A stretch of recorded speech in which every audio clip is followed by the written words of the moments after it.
just to pivot on one of the things he said at the top of his speech, this idea of individuals. I don't know if Paul Ryan has seen every conservative pundit and every conservative lawmaker and every Republican lawmaker who's gotten on television and talked about how manly Vladimir Putin is, and how he's stroking a tiger with no shirt on and shaving his chest or whatever it is that he's doing. Those slightly drooping boobs of his are so hot. And meanwhile, this fembot, Barack Obama, is just sitting back and allowing, just oozing weakness. And so that Putin decides now's the time for me to strike at Crimea because, Right. Obama's getting a manicure or something, or a pedicure. As Tommy, I don't know if you've ever met Tommy Christopher of Mediaite, who sent out a great tweet earlier where he just said only one word for this: overcompensation. And it was the picture of Mitch McConnell holding up the gun at CPAC. Yeah. I mean, that's the Republican Party. They are the party of overcompensation. Really, they're scared little children who aren't smart enough to figure out the complexities of the world hiding under their bed sheets.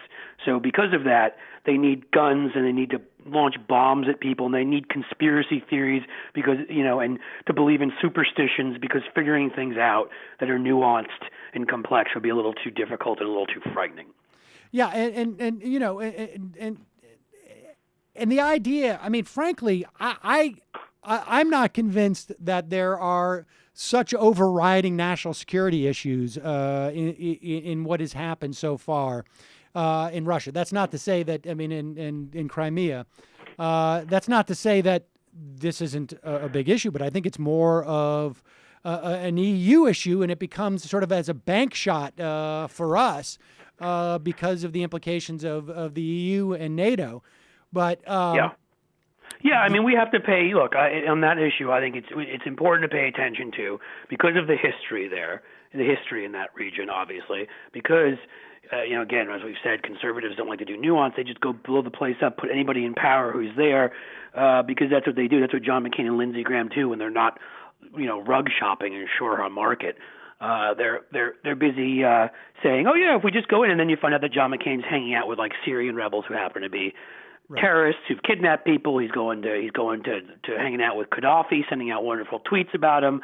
At any given point, whoever's not McCain's enemy is his friend, which is kind of the way Congress works for him too. But that's sort of the neoconservative mindset, which is understanding that there's numerous forces in the Ukraine. There's also, Ukraine was a hotbed of fascism. There were large entities in the Ukraine in that area. That were supportive of Hitler. So it's understanding that there's a neo-fascist movement that was striking out against Putin's power. There was a democracy movement. And these are all things we need to understand how they can impact the EU, understand that there can be nuclear weapons involved, potentially, if we're a little concerned that Vladimir Putin is not all there. If we listen to conservatives, we wouldn't have done nuclear non-proliferation, and we would have just said after the Soviet Union collapsed, keep those nukes, Ukraine, and look where we'd be now. But that's the kind of stuff that Dick Lugar did when there used to be people that were actually somewhat smart conservatives. I think when he even worked with a guy named Obama on that stuff. And but they kicked him out of the party because he didn't think rape was something given by God. So, there you go. There's the whole philosophy. Let's just go head first into another war. And we should say, obviously, negotiations are ongoing. Kerry is over there. The Treasury Department is at least sort of vaguely threatening to impose sanctions on individuals and entities responsible for Russia's military takeover. I think there were some smart European arguments made by some of the European officials. I'm trying to remember who it was.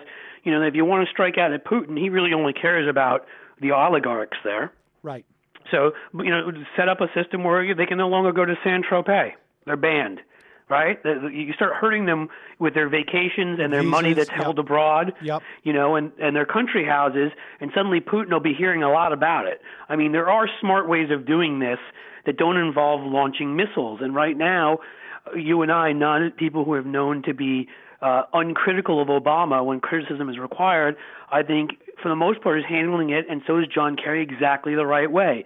Building coalitions, realizing that this is on Europe's soil, that we can't take the lead on everything. We need to be, very involved, of course, with NATO's treaty.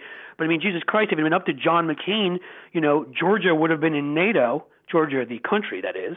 And when Russia attacked them, back 2007, 2008, we potentially would have been in a nuclear war. That's the thinking that's on the other side. And so we need to be tough with Putin. We can't just say, hey, yeah, sure, Crimea, take it, go wherever you want. I mean, we need to meet that with some strong force in terms of what we have to say and potential sanctions and the rest. But again, war should be a last option for just about every reason. Well, that's the other thing. I mean, the response seems to be, we need to build Keystone XL, which has absolutely zero to do with any of this. You might as well be talking about we should be building more radio transistors. I mean, it literally it's wholly unrelated. The idea that we could begin to export natural gas is also just absurd.